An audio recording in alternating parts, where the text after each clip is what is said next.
Avataridesh Okay, very nice crowd. It's always good to see the room filled up.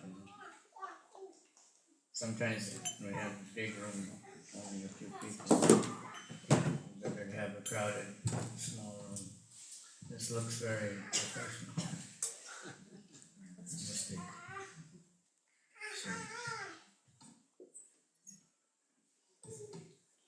A nice folder, better than smoking. It's very good. So, thank you very much for coming. It's an honor to be among so many devotees.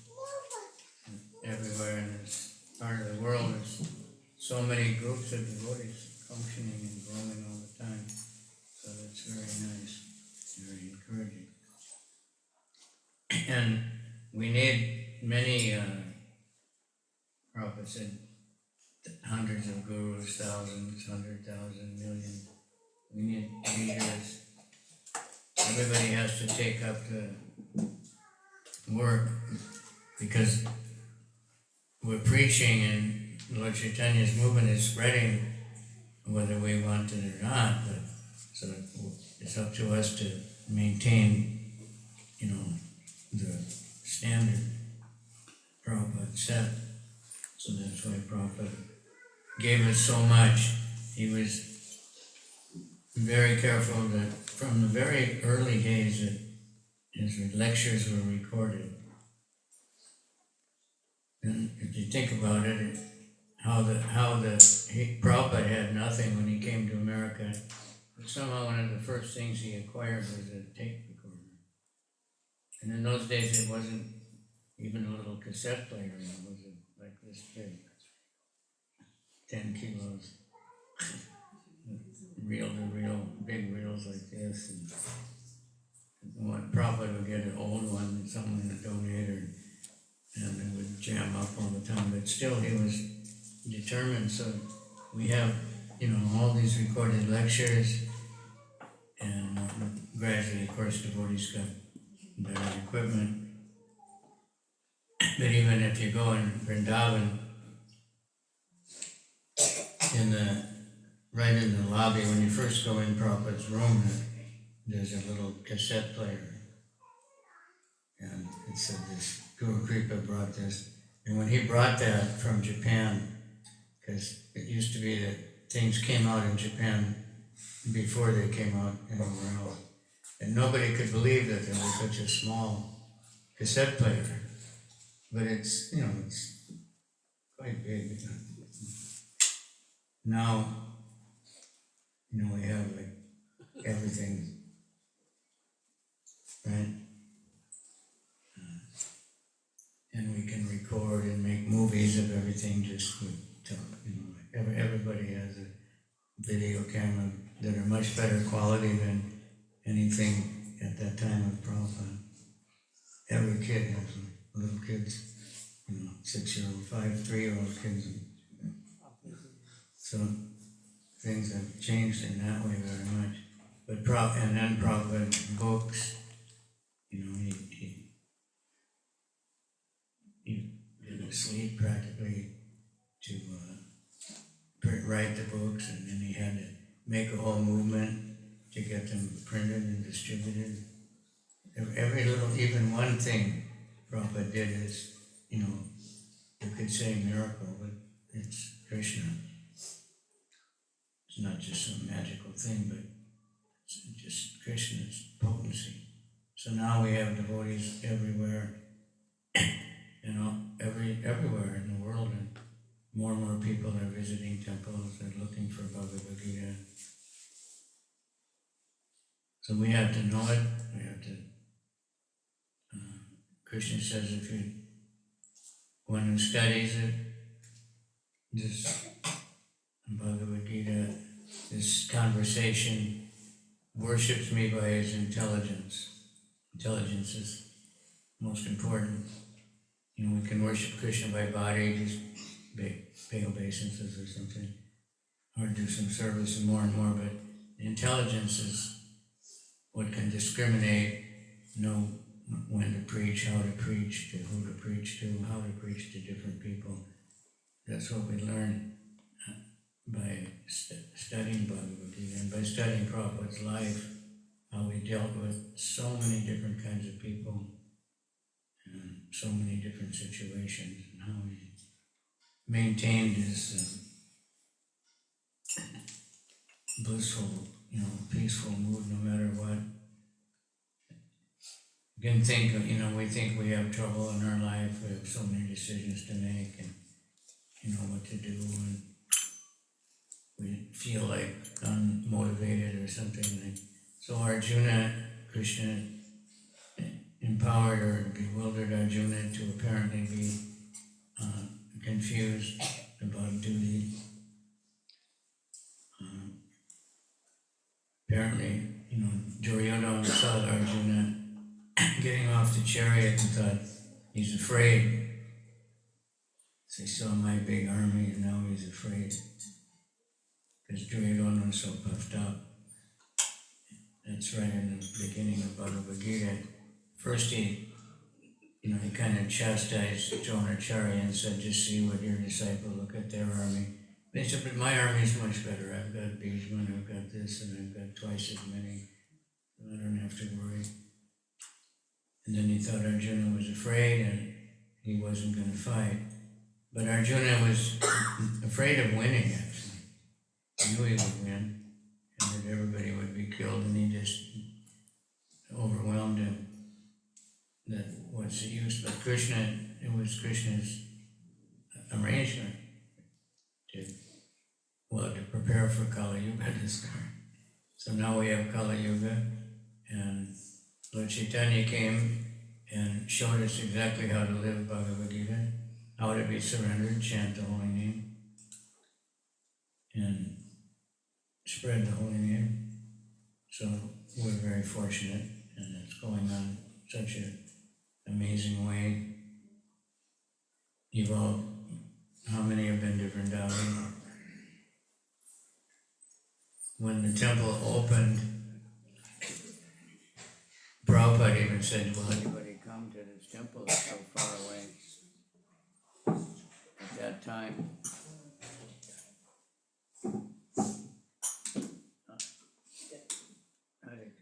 Hare Krishna. Sorry, Maharaj. Yeah, it's fine. What happened? Somebody knocked the plug out? There you go. Because if you know a little bit, now it's so crowded around there, but I think the next thing down the road was the Fogel Ashram. Now you wouldn't even probably know Fogel Ashram. Yeah, we know Yeah, Fogel Ashram. it's like 1 kilometer or more. Correct. So when we went at the opening time, most of us were staying there. And walking to Mangal Arti in the morning, it was dark and you'd hear the pigs. Because people were using the side of the road for the relief station. There was nothing else in there. So it's quite changed. And if you went the other way, we come out from the temple and turn right, it was just forest all the way to the highway, which wasn't hardly a highway even. Now it's the center of everything practically. And they're building apartments, which they say is near ISKCON, but it's, a few kilometers away, way past. Some of them are way down the highway towards Delhi, and they're saying it's near the temple. It's near the temple if you have a car.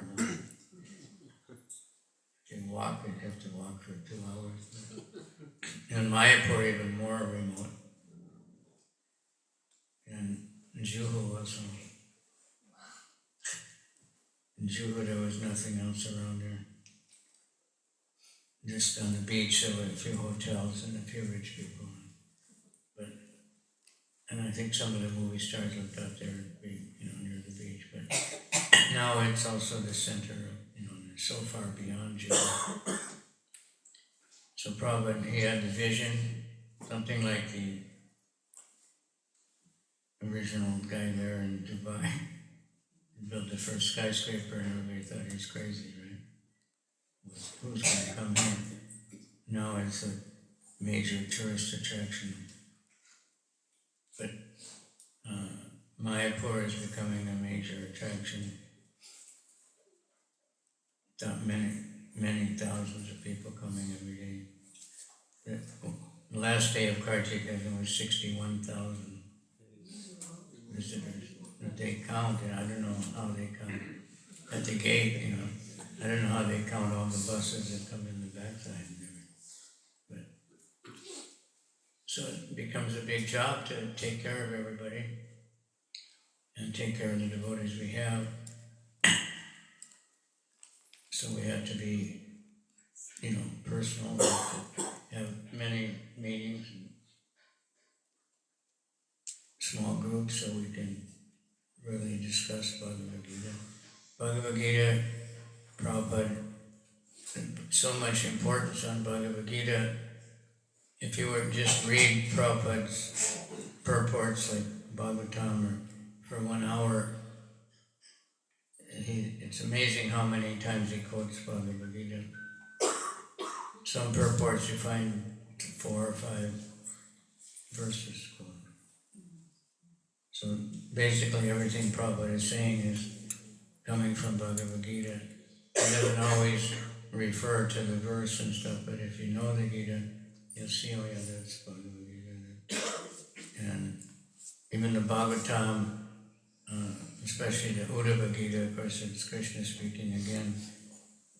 And sometimes it's exactly one verse in the Uddhava Gita might be like 2 or 3 verses in the Bhagavad Gita. Because Krishna had much more time when he was talking to Uddhava. He didn't have so much time with Arjuna. But Arjuna had such an intense anxiety, and Prabhupada had so much pressure on him. He created this huge movement, and he had to travel all over trying to keep everybody going. And, people would come and go. And Bombay, there was so much trouble from the municipality. Mayapur from the God Brothers. Vrindavan also from Goswamis or something. So, and Prabhupada had to put up with all that. If you read the Giriraj Swami's book, that I'll build you a temple. If you want to really get close to Prabhupada, you read that book. Because he's really dug up all the letters and conversations and all the different things that Prabhupada was going through. And that started like very early on in Prabhupada's, when he first went back to India. He entered into that contract. And almost until the last breath, he was still dealing with it. Because even though they finally finished up the deal, that was, very late. But there were many more things after that, after he straightened out the deed thing with Mr. Nair, Mrs. Nair. Then there were so many other, even after the temple opened and Prabhupada was gone, I was working with Giriraj Swami at that time. And so many permits we still didn't have, and so much harassment from, every office we went to. Oh, we don't have it here, maybe it's over there somewhere. And Bombay is so big, we couldn't go to even 2 places in one day. So, but somehow the temple opened, and there weren't that many people coming in those days. Now it's filled up for Mangal Artik, and noon Artik is filled up with guests, and the evening Artik even more. The line for, the free prasadam is quite long, and then all the restaurants are busy all the time. So many books are going out. So Prabhupada, he could see that. And nobody could understand why Prabhupada wanted a temple there. Devotees thought they were even thinking he's too attached to this land. They didn't understand that he had promised Radharasa Bihari he'd build a temple there, and he couldn't. But even at one time, he told that Mr. Nair, he said, "I'm going to come and smash your deities." And Prabhupada said, "You give us the money back, we'll leave." But he wouldn't give the money back. That he was trying. He'd already cheated another man that had also paid the down payment. And even after they got it straightened out, that Prabhupada got the papers, he still had to pay off that guy. So, but he just never deviated from his perfectly regulated life, and translating every day no matter what, and being very blissful in class every day, and dealing with guests and people all day long. So we can learn a lot from, people ask what keeps you going, you just have to think of how Prabhupada and, so many of his disciples, especially Jagataka Swami, keeps going, inconceivable, like he says, what does he say, physically challenged or something. It's an inconceivable condition he's in, but he never complains. He just carries on and he preaches more than ever. So that should inspire everybody. And so many devotees are going all over the world and living, just to preach. Some places it's quite dangerous. But it's, it's special mercy of Krishna. So if we take seriously Bhagavad Gita, then what Krishna says, he'll give understanding. I get a lot of questions because I do devotees that are very sincere, and how can I, become attached? How can I give up this? How can I do that? It's all in the Bhagavad Gita, just in almost any verse. But some are very specifically give like everything. So I thought we'd just read a few verses. Chapter 10, verse 8, 9, 10, and 11, right? Those are called the seed verses of the Bhagavad Gita. From them, everything grows out, or everything is there already in seed form. And they're verses that we get quoted often. Most of you probably know them. How many have taken the Bhakti Shastra? Or Bhakti Shastri? You're all disciples of Jagataka Swami or aspiring? He's stressing very much that everybody should take that. Because it is, it's intensive people, an association and a group of everybody studying. And the more we share the Bhagavad Gita, we share the holy name, we share prasadam, the more we get, the more Krishna will give us back. Don't have to be a big scholar to say that I like chanting or I like the Bhagavad Gita, right? Prabhupada once, he was a very early time in Los Angeles, and there was just a few devotees, like 4 or 5, 6 devotees. And it was, I can't remember if it was Bhaktisiddhanta's one appearance day. So Prabhupada was reading letters from devotees as an offering. And, the devotees are saying they're so happy to be devotees and, thanking Prabhupada for coming. And then Prabhupada asked the devotees there, one of the Maharajas, he said, Nandarani, are you happy? And she said, yes, Prabhupada, I'm so happy to be a devotee and it's so wonderful. And Prabhupada says, I just ask you one thing. You tell others that you're happy. He said, you don't have to know anything. You can preach. Just tell, others, I really like this. I know others. One of my god sisters, she's in Mayapur now, but she just was distributing books in America up until a few years ago, even though she had 2 knee replacements and many difficulties. But she said, I just tell people, this is my favorite book. And she said, it is, so it's very easy.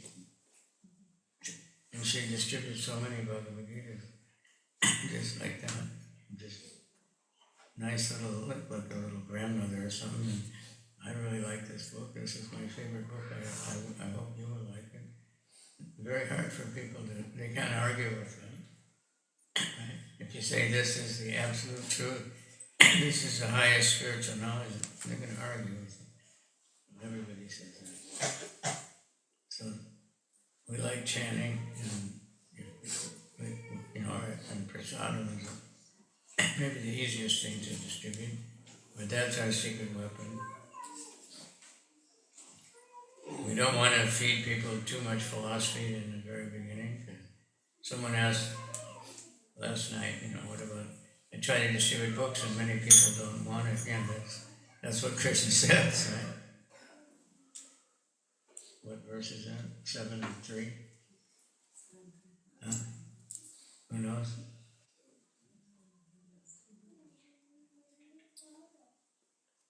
What is it? Yes, everybody. Say it so everybody can repeat it. Manusyanam sahasreshu kaschit yatati siddhaye yatatapi siddhanam kaschin mam veti tattvata.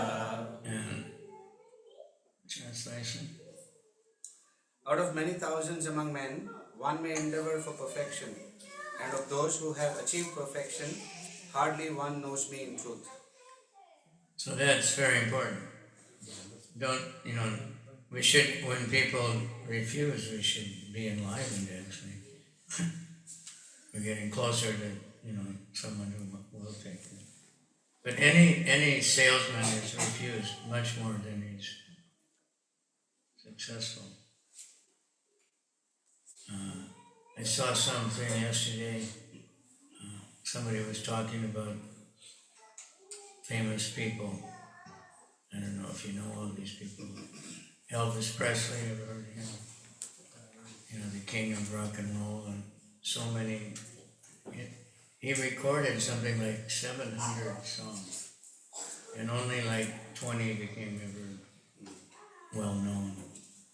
And Thomas Edison patented like, I don't know how many, 1,500 inventions or something. But which ones do you know about? Like The light bulb, the rest of them, some of them may be being used somewhere. I think there's something that's like for tattoo or something, but it was invented for something else. But and anyway, like that. Almost anybody, the most famous people.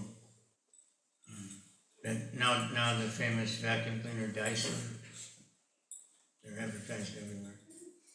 He made something like 2,000 some prototypes before he got one that worked.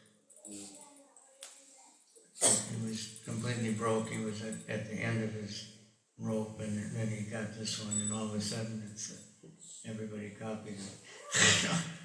So, and Prabhupada, he tried in India, nobody joined him. He got the books, just the Bhagavatam published, the first canto. And in America, the first year, he struggled a lot of problems. He got his thing stolen twice, I think. But he just kept going. Finally, a few people got serious. And then all of a sudden he had temples, all over the world very quickly. So in Dubai, the city, just popped up out of the desert. But then the devotees also, everything is increasing like so much. And temples all over the world like that. So it's all coming from the Sankirtan, from the chanting of the holy name, congregational chanting. Lord Chaitanya was just reading yesterday. After he took sannyas and he was trying to go to Vrindavan, but Nityananda misdirected him or directed him properly back to Shantipur. And so all the devotees came from Navadvip, including Sachimata, and for 10 days, said they had all day Krishna Katha, and then every night long kirtan. And then Lord Chaitanya said, now he's going back to Puri because that was Sachimanta's request.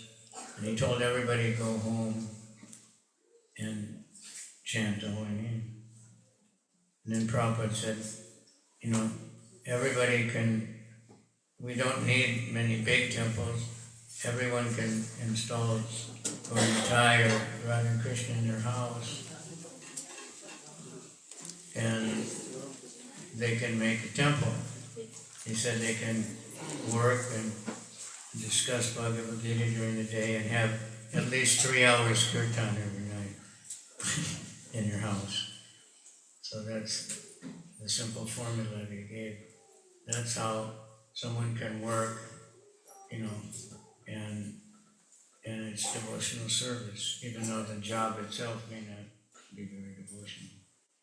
If we're using the fruits of the work for Krishna, using your house, using whatever you have, then it's spiritual, it's devotional service. So simple for the simple. So if you want to just go over these couple verses. First one is, everybody probably knows, right? Aham sarvasya prabhavo. Aham sarvasya prabhavo. Matat sarvam pravartate. Mata sarvam pravartate. Iti matva bhajanti mam. Iti matva bhajante mam. Buddha bhava samadhita. Buddha bhava samadhita. I am the source of all spiritual and material universe, varieties, worlds, spiritual and material. Prabhupada stretches it out a bit. I am the source of all the spiritual and material worlds. Repeat. I am the source of all spiritual and material worlds. Everything emanates from me. Everything emanates from me. So there you have I and me already, 2 times. Right? But the Mayavadis say it's not, Krishna didn't mean that, he meant something else. Think about how stupid that is. It's an insult to Krishna. He doesn't know language. He doesn't know what aham means. And the wise who perfectly know this, The wise who perfectly know this, engage in my devotional service, engage in my devotional service, and worship me with all their hearts. So everything is there. That's, Ishavasya, Ishvara Parama Krishna. Krishna is the supreme controller. He's the origin of everything. There's nothing beyond him. He says that so many times. So this one has I 1 time, me twice, and my once. And so many verses like that. If you were to talk like that, or I were to talk like that, I, me, nobody would, they said, just get out of here. But Krishna, it's true, so he can say that. And he says it so many times. So how they can say he doesn't mean Krishna? How they can not see Krishna when they read Bhagavad Gita? Because Krishna hides from them. They don't believe in him, they don't want to worship him, so he hides. They can't find him. And they can write commentaries where they can hide Krishna also. So Prabhupada gave us a Yatra Rupa Bhagavad Gita as it is, without changing anything. Krishna means what he says, and if we understand that, then we engage in devotional service. And Krishna says that many times also. So there's a long purport, but a learned scholar who has studied the Vedas perfectly and has information from authorities like Lord Chaitanya, and who knows how to apply these teachings, can understand that Krishna is the origin of everything, both material and spiritual. And because he knows this perfectly, he becomes firmly fixed in devotional service to the Supreme Lord.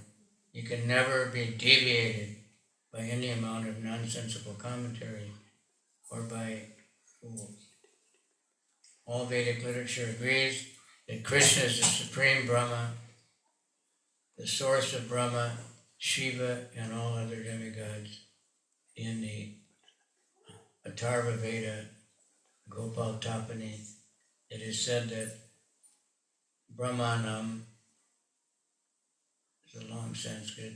Krishna, who is the beginning, instructed Brahma in the Vedic knowledge, and who disseminated Vedic knowledge in the past.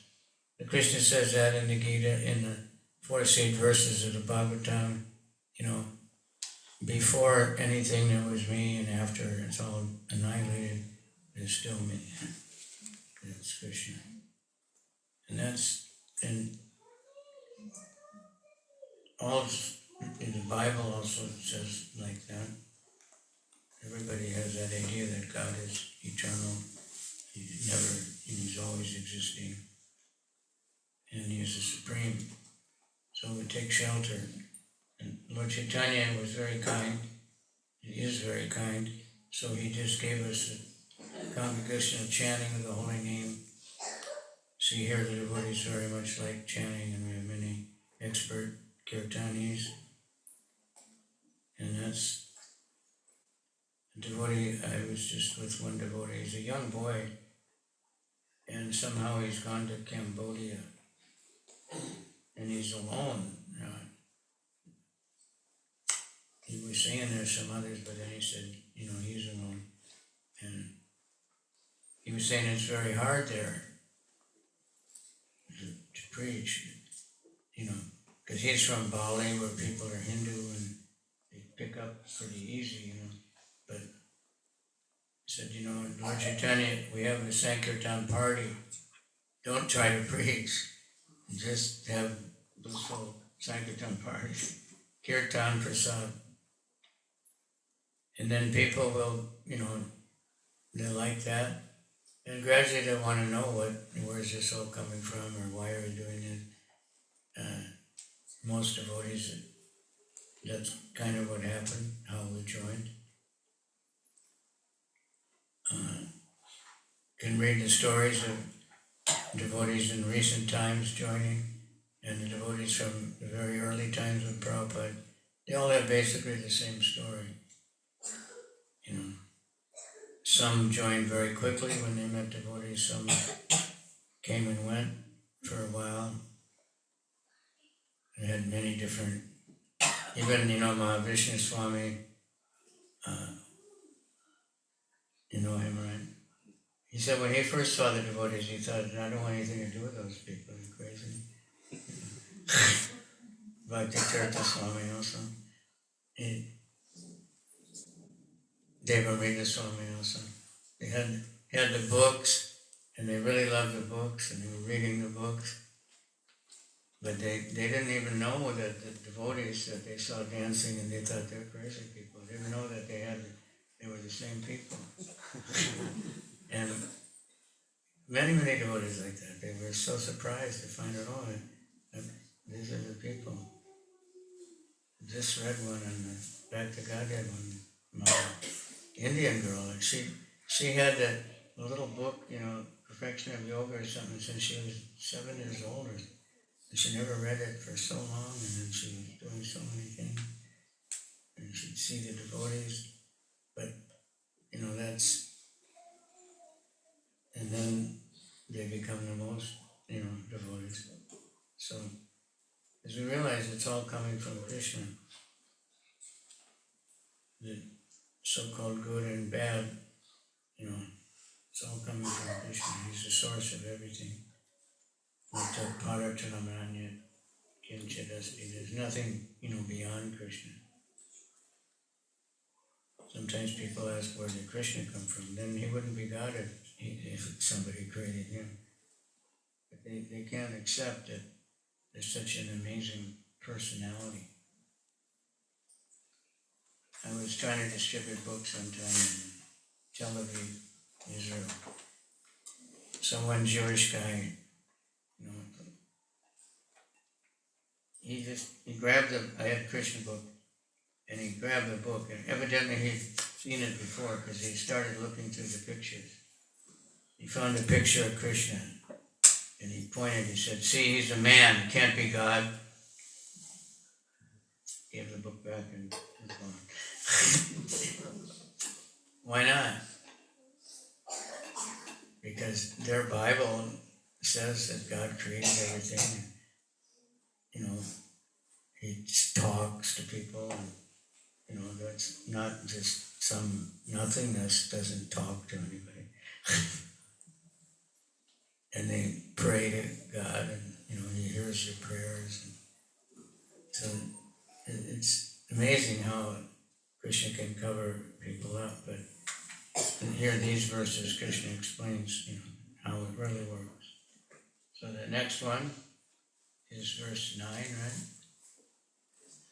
Madchita madgata prana Nachita Madgatrana bodhayanta Bodhayanta parasparam Parasparam gatayantas chamam nityam Katayantasya Mam Nityam tusyanti cha ramanti cha. Tushyanti Cha Ramanti Cha. The thoughts of my pure devotees dwell in me. The thoughts of my Pure devotees dwell in me. Their lives are fully devoted to my service, Their lives are fully devoted to my service, and they derive great satisfaction and bliss. and they derive great satisfaction and bliss Tusyanti cha ramanti. From always enlightening one another and conversing about me. from always enlightening one another and conversing about me. So that's me, my, me, two, my, three,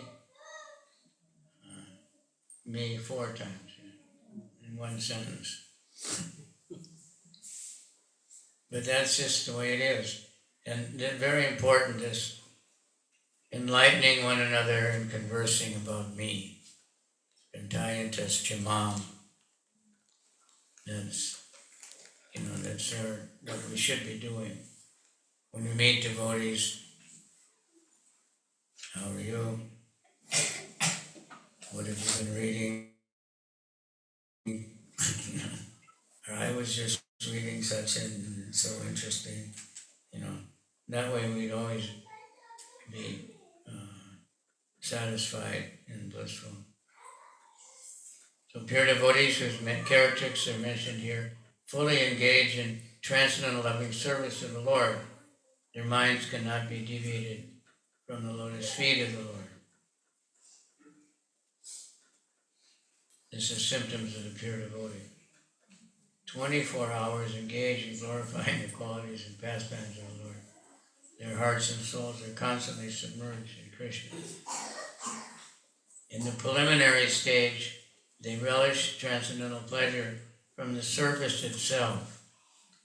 And in the mature stage, they are actually situated in love of God. Once situated in that transcendental position, they can relish the highest perfection which is exhibited by the Lord in his abode. Lord Chaitanya likens it to sowing of a seed in the heart of the living entity. That's Bhakti Lata Beach, right? And if he goes on hearing and chanting Hare Krishna, Hare Krishna, Hare Krishna, Hare Hare, Hare Rama, Rama Rama, Hare Hare, that seed fructifies, just as the seed of a tree fructifies with regular watering. The plant of devotional service grows and grows until it penetrates the covering of the universe and into the Brahmajyoti effulgence in the spiritual sky, and grows more and more until it reaches the highest planet, which is called Goloka Vrindavan. So keep watering, but look out for the weeds, you know, because watering also, the weeds will grow. So we have to be able to know the difference, and that there's many discussions of that. The Bhagavatam says, Puranam amalam yad Vaishnavanam priyam. There's nothing about material activities, economic development, sense gratification or liberation. Dharma projita kaita votra nimat saranam satam. The Bhagavatam kicks out any kind of materially motivated religion, and it's for those who are not envious, those who are pure in heart. Nirmat saranam. Envy is what brought us here, so we have to give it up. So the Bhagavatam, Lord Chaitanya told Devananda Pandit, is only bhakti, nothing else. We don't find, like in the Vedas, Trigunya Vishaya Veda, it's mostly about the three modes of nature. How to live within the mode, enjoy the material life without entangling yourself and go to heaven. How to do the right yagyas and lead a nice life. What kind of pious activities, so you can elevate, at least some people don't want to go to heaven, they want to take birth again and continue living in this world, they want to go to heaven. Nowadays, people hardly think of even the next life. Most people can't even think about the future of this life because they're struggling so much just to maintain their, there's so many things they want way beyond what they need. So we're trying to help people to minimize their material needs and develop spiritual needs. And simply by chanting, we're chanting here, it's not like it's that vibration in the ether spreads very widely. But we're getting purified. And I just noted today at the program in Dubai, he asked if there's new people, and they went on the lobby side. There was 20, 30 people coming for the first time. So at least I thought that indicates that the people who are coming, because we're not like, there's no ads in the newspaper or online or anything. People are coming because people invite them. They like it. That's a good sign. We want to get it like there's one super popular church in America, and they tell their normal congregation, don't come on Sunday. Because so many new people are coming, they need room for them. Now that's a problem we'd like to have. But it's getting to be like that, at least in India. When that Rohini temple opened, you haven't seen it? It's such a beautiful place. So the second week they had 12,000 people come on Sunday. And that's just because the people that come, they take pictures and put up on the internet, and then other people want to come also. They don't have to do any other advertising. So, and Delhi has 18 temples, and they're building a new one in Dwarka. The Rohini temple is 5 floors above and 2 floors below the ground. And it's quite a big footprint.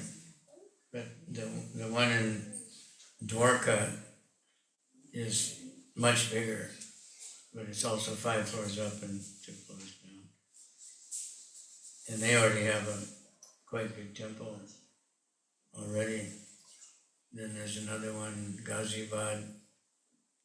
So we went there and I thought, well, this is a really big temple, And then they showed me the new one they're building. It's bigger than everything else combined practically.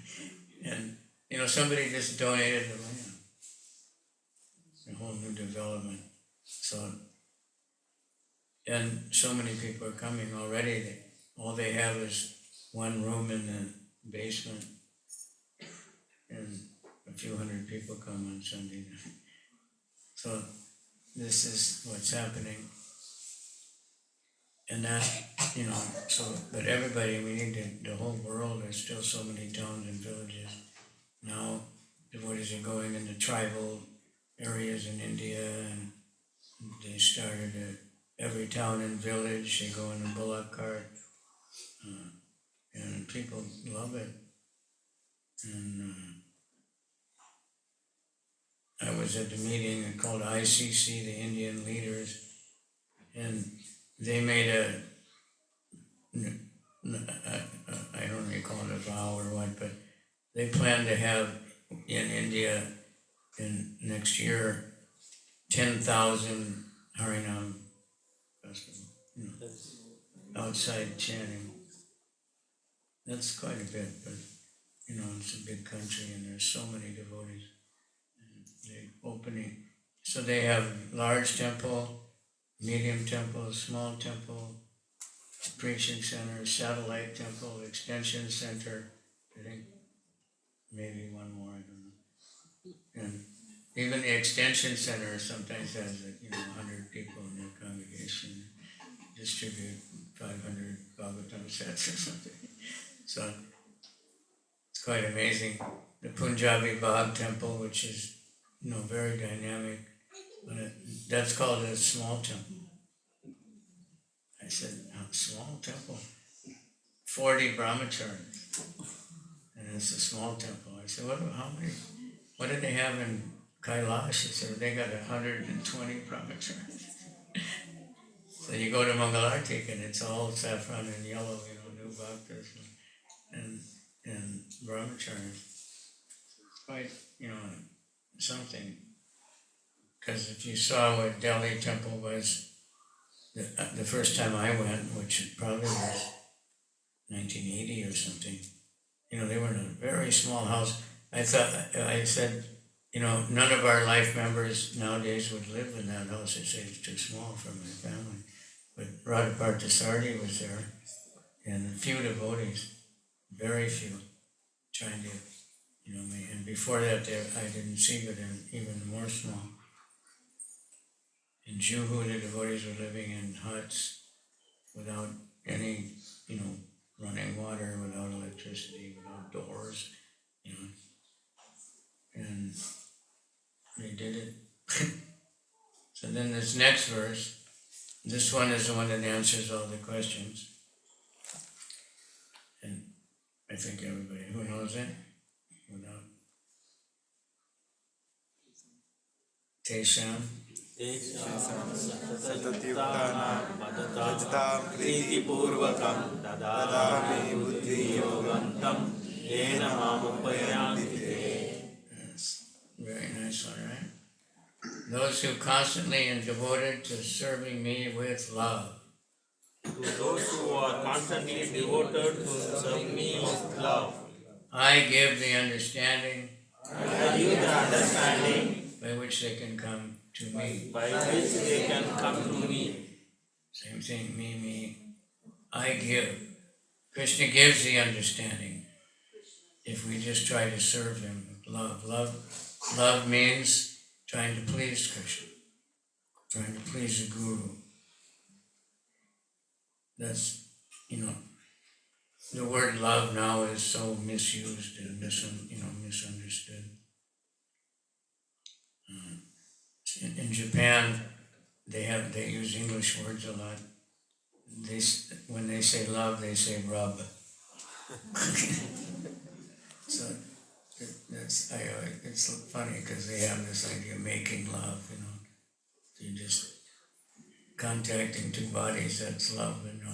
Love is selfless, real love, and prema. Now the word prema is thrown around a lot. Even one so-called incarnation is saying would be the year of prema. Like you just get it so cheap. But prema means love for Krishna, and it's very, very advanced. But Lord Chaitanya is giving it. Namo Mahavaranaya Krishna Prema Pradayate. He's giving the love of Krishna. That's unprecedented. Before he had to do a lot of tapasya. So, purport. And someone asked me yesterday also, the day before, that, I like reading the Gita, but I don't read the purports. Is that all right?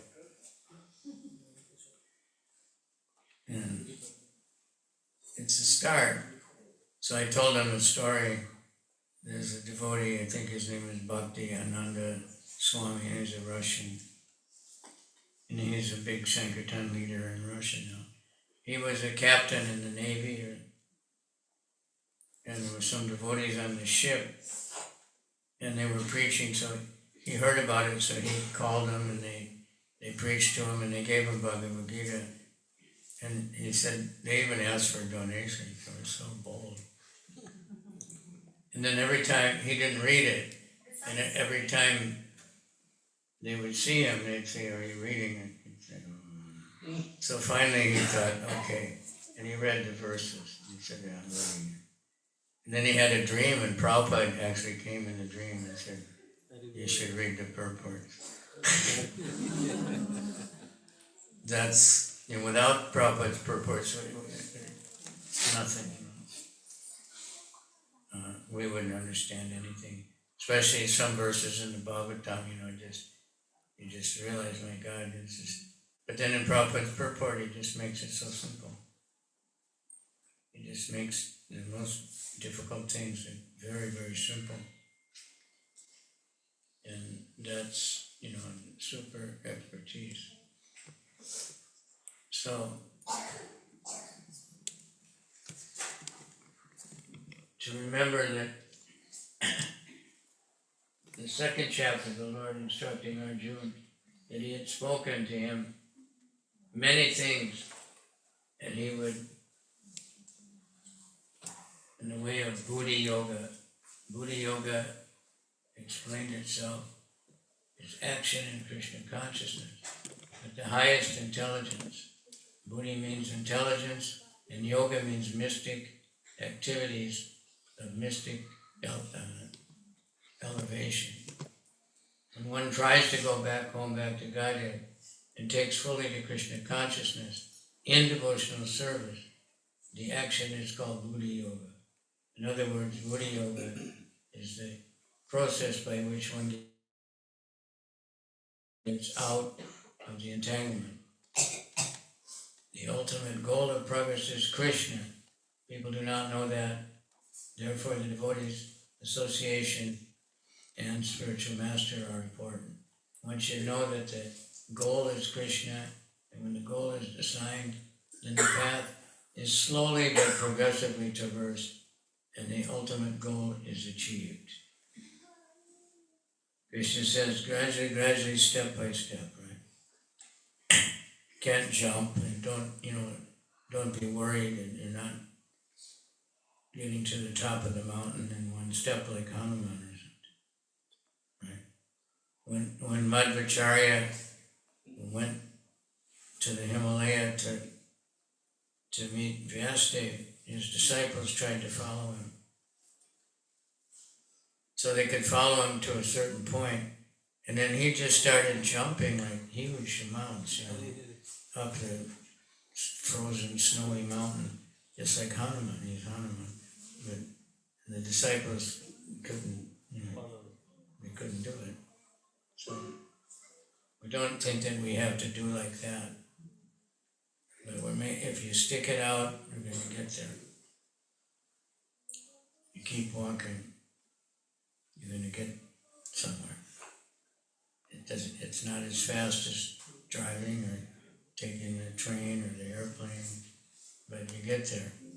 Sometimes it seems like you're not going to get there. Especially if you're climbing a mountain. Who's ever climbed up Tirupati? It's fun, right?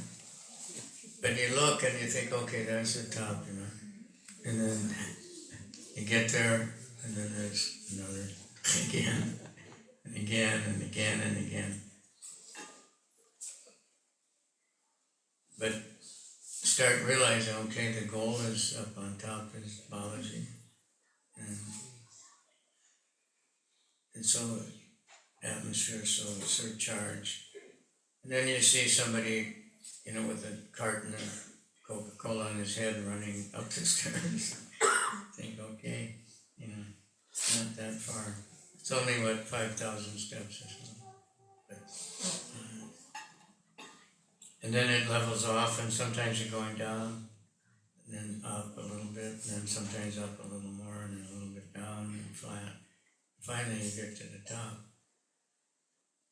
So that's the same idea.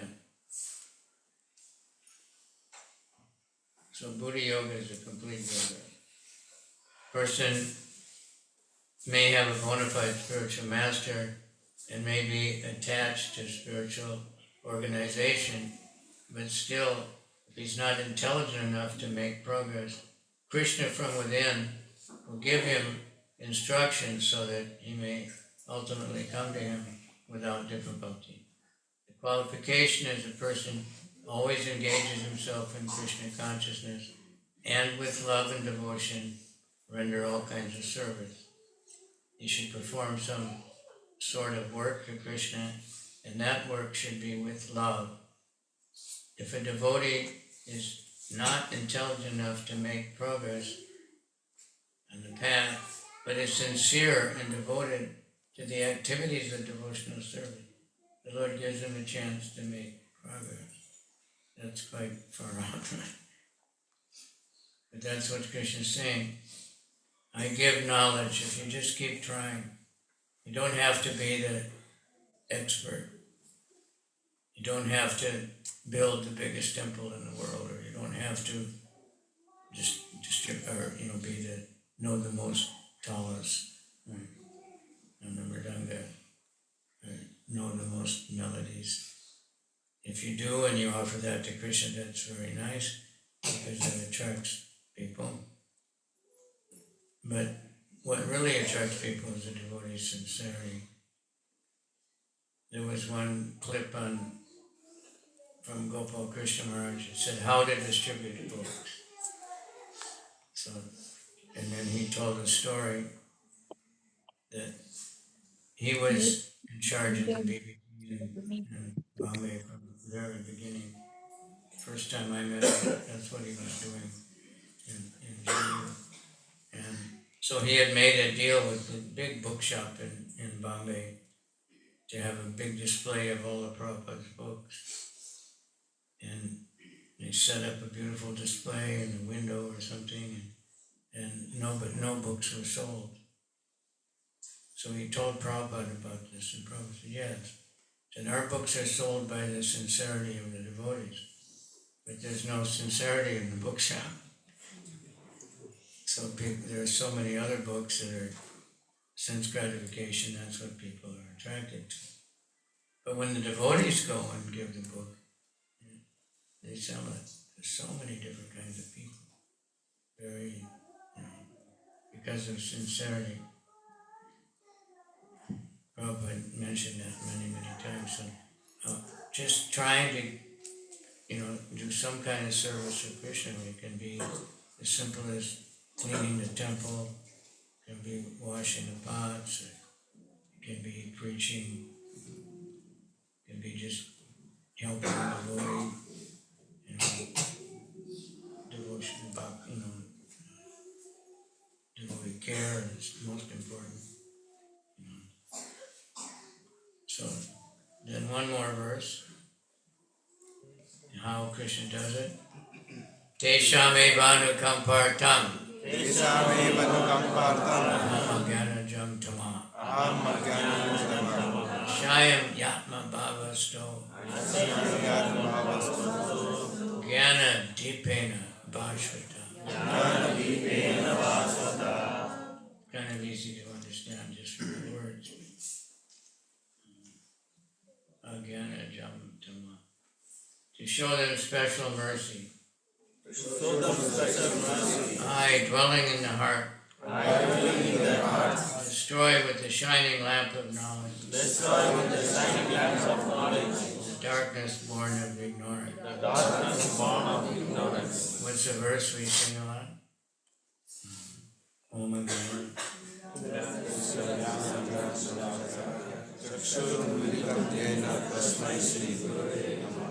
Translation. Somebody can say the translation.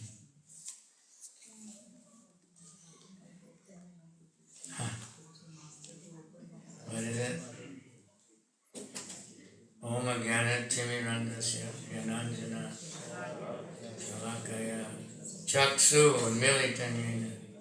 So I was born in the darkness of ignorance, Om Agana Timirandasya. And my spiritual master has opened my eyes with the blazing torchlight of knowledge. Huh? Read it? You have to read it? I offer my respect to my spiritual master who has opened my eyes, which are blinded by the darkness of ignorance, with the torchlight of knowledge. Yeah. So that's the same thing it says here. That's what Krishna in the heart, he opens the blazing torch that removes the darkness. So knowledge is called light sometimes. I give light, light.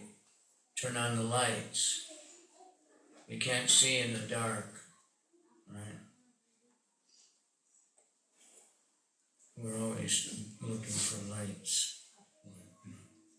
Now we have very easy to find the light, right? We have it in our hand all the time. So we can see. When the sun comes up, then you can really see everything. You can see very clearly, very small things even sometimes. So when Krishna comes into the life, then we can see things as they are. We can discriminate between spiritual and material, and see the goal and understand what the goal is. Krishna shows us. So Lord Chaitanya was in Benares, spreading the chanting of Hare Krishna, Krishna Krishna, Hare Hare, Hare Rama, Rama, Hare Hare.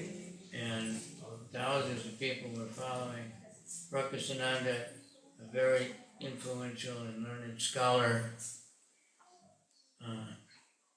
derided Lord Chaitanya for being a sentimental babuka. They were saying he's a sannyasi. Why is he associating with all these crazy people that just sing and dance? Should be studying Vedanta. So sometimes scholars criticize devotees because they think that most of the devotees are in darkness and are philosophically naive sentimentalists. That is not the fact. There are very learned scholars who have put forward the philosophy of devotion. But every devotee is a very brilliant scholar that can preach, and it's that people don't know. I just tell one story. I was in Los Angeles, and it was summer. The devotee said, "Do you want to go to a university program?" I said, "Okay." But it was a summer school. It was an adult class. Mostly, now I would probably think they were young, but at that time I thought they were old. And they were, grown-up people, even grandmothers. And so I knew they never heard of Bhagavad Gita or anything.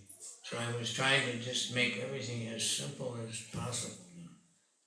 And the first comment was, "Where did you study? How did you learn so much? Where did you get this knowledge?" Just you're not the body. Basic thing. People don't know. So every devotee is. In Bhagavad Gita, one devotee in Israel is academic, he's a PhD, teaches Indian philosophy or something. So his mission is to prove, academically that the Bhagavad Gita is philosophical. Because the academic people think it's a religious book.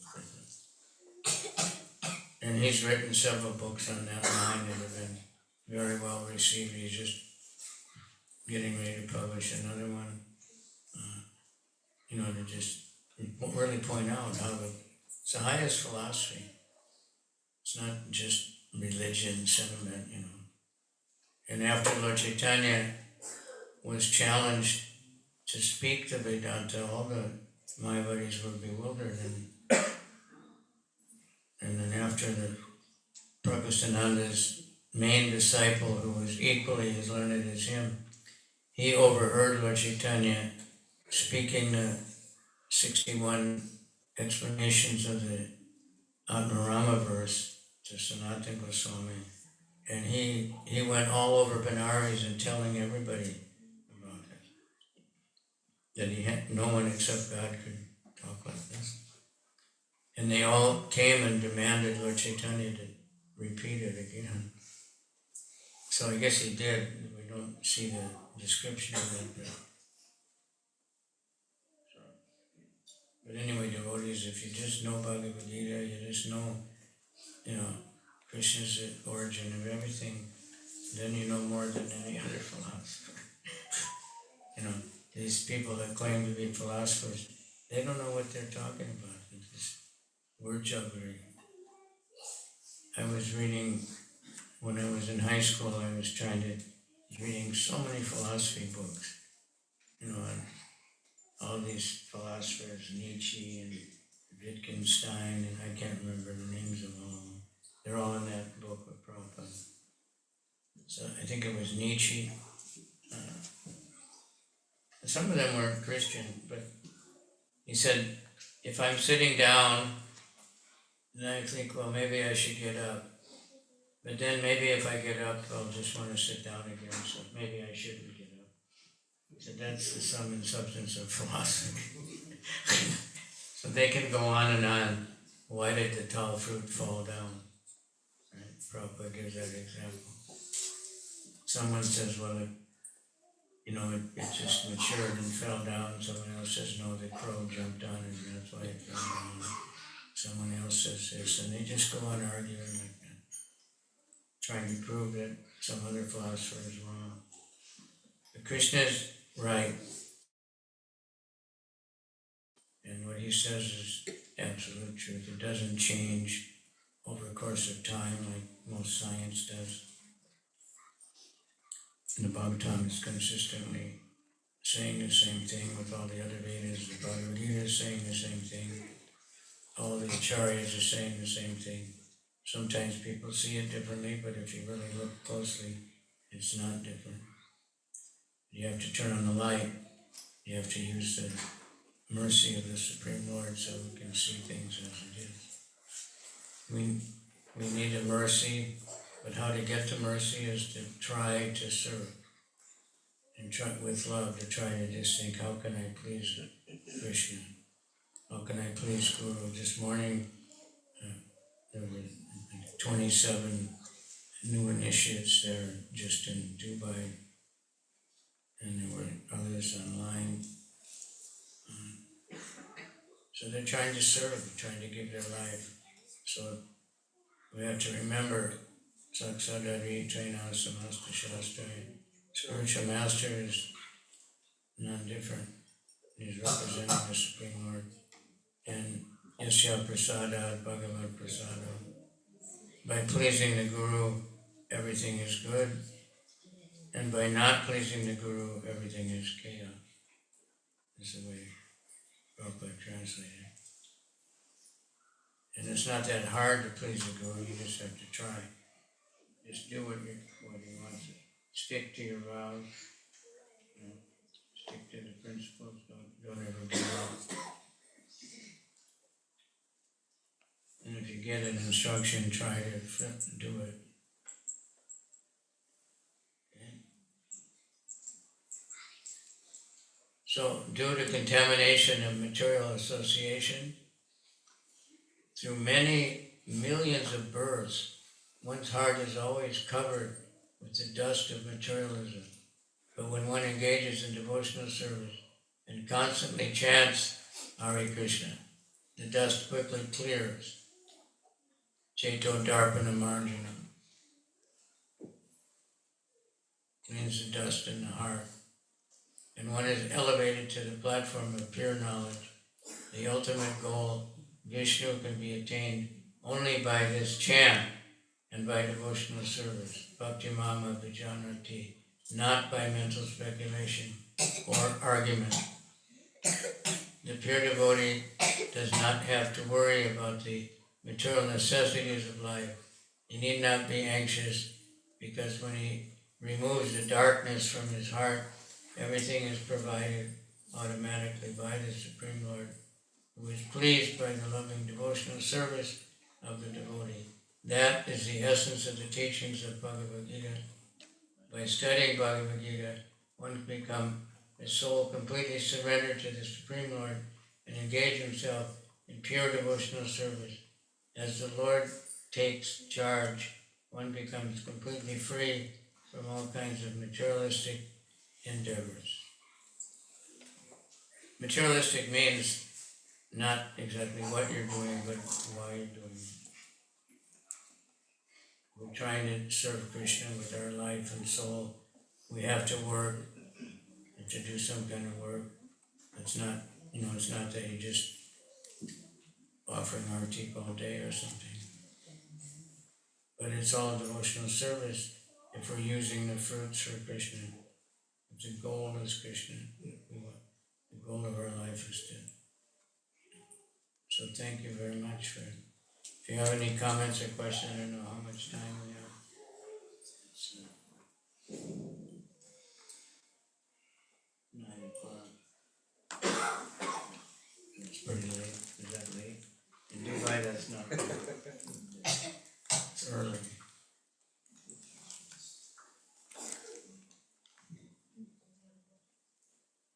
In Japan, we were distributing books in the evening and night, and there's some night bars or something, they open at 1 o'clock in the morning.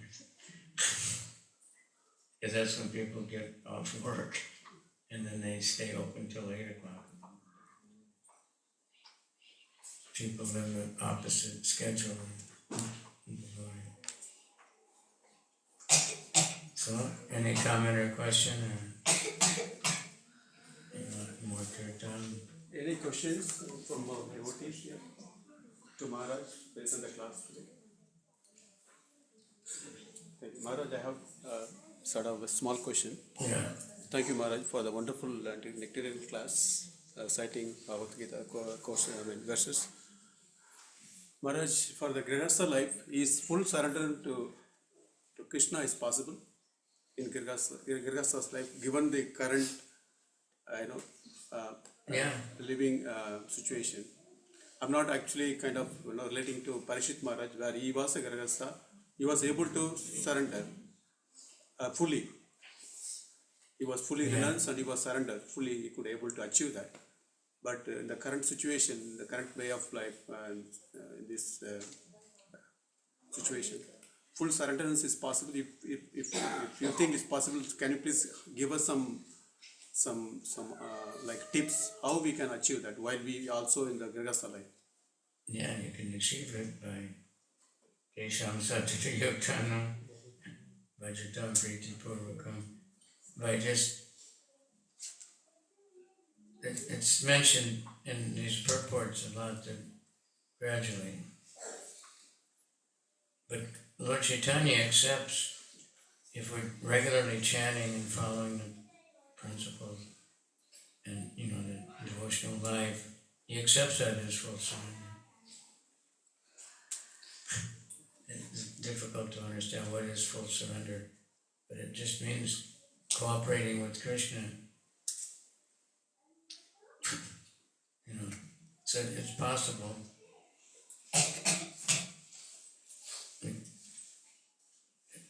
We have so many devotees that are very surrendered, and they're grihasthas. Some have huge businesses, and they're totally surrendered because they're preaching and following very strictly. They're studying the Bhagavad Gita, and they're doing all the Katayantas, Chamam, Nicham, Bodhai. Just do those things, right? Mm-hmm.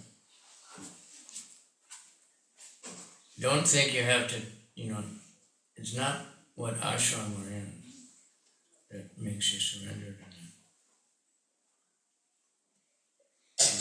it. It's that you're trying to give your life to Krishna in whatever ashram you're in. Lord Chaitanya, so many of his close associates were grihastas.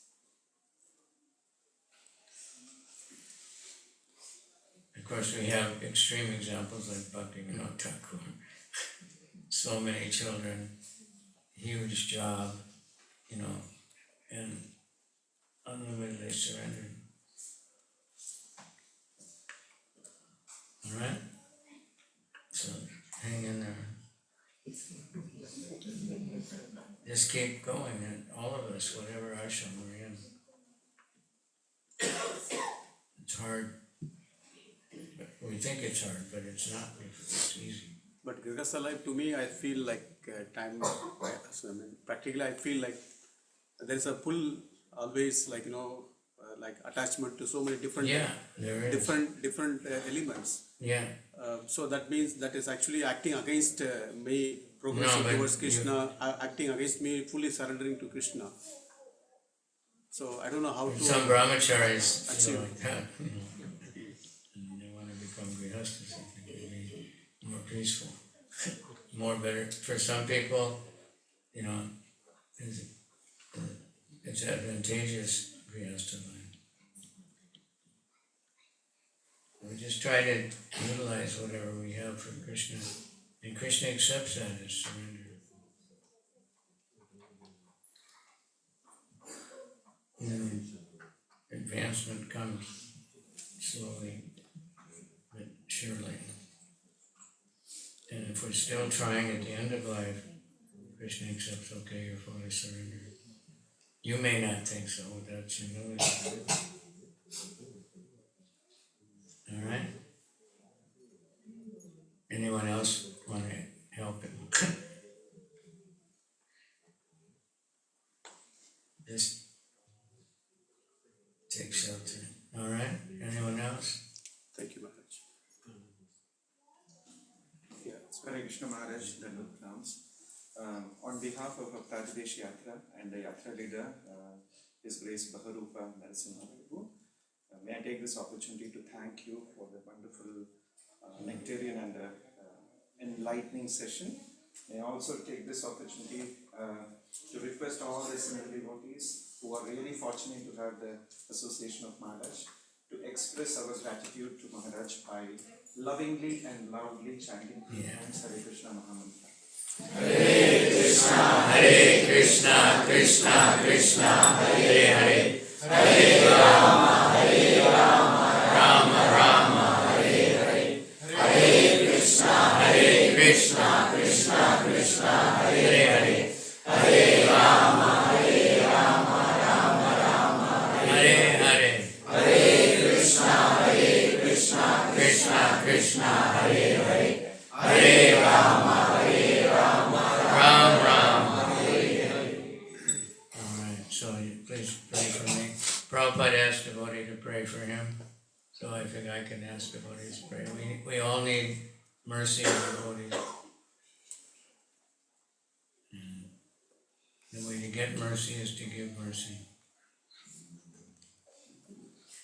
Right? May I also take this opportunity to remind all of you about the ongoing Gita Marathon which is going on. As we all know, it is progressing from 15th of November to December 15th.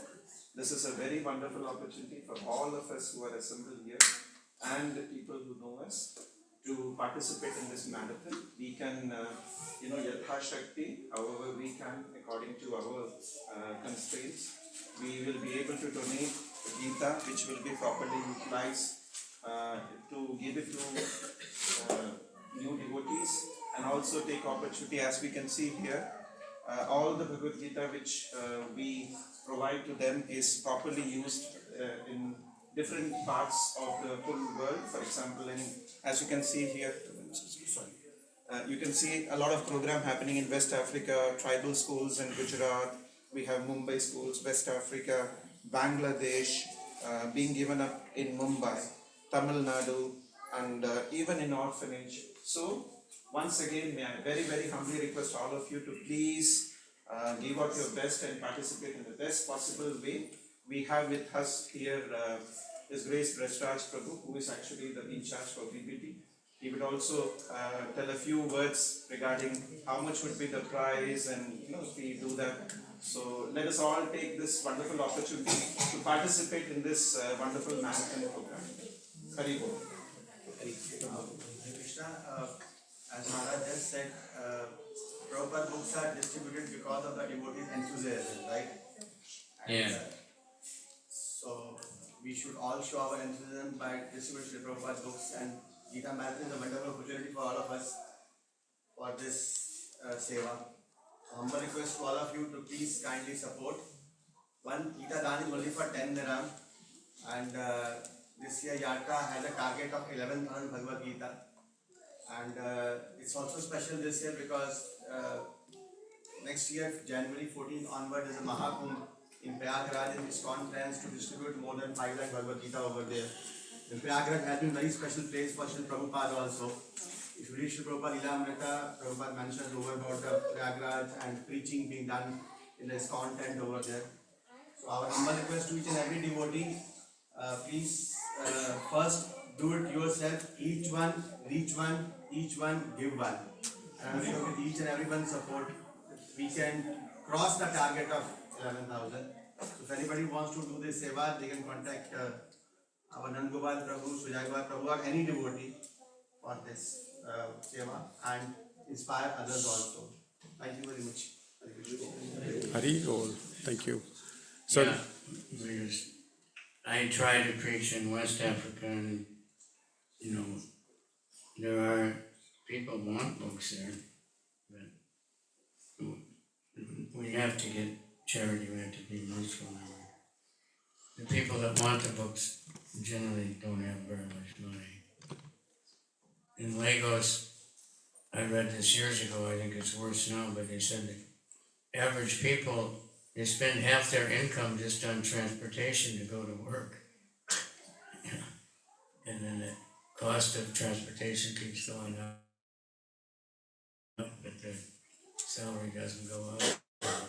The exchange rate of their money goes down. So they have spiritual interest, and they appreciate. So whatever you can give there is very helpful. They've been giving from quite a bit here. In books, and just gave for a van in Indonesia and in Africa also. So part of a van, so the devotees can travel and distribute the book. So, but anywhere the books go, that's very good. And then, read it more. It's important. Okay, thank you very much.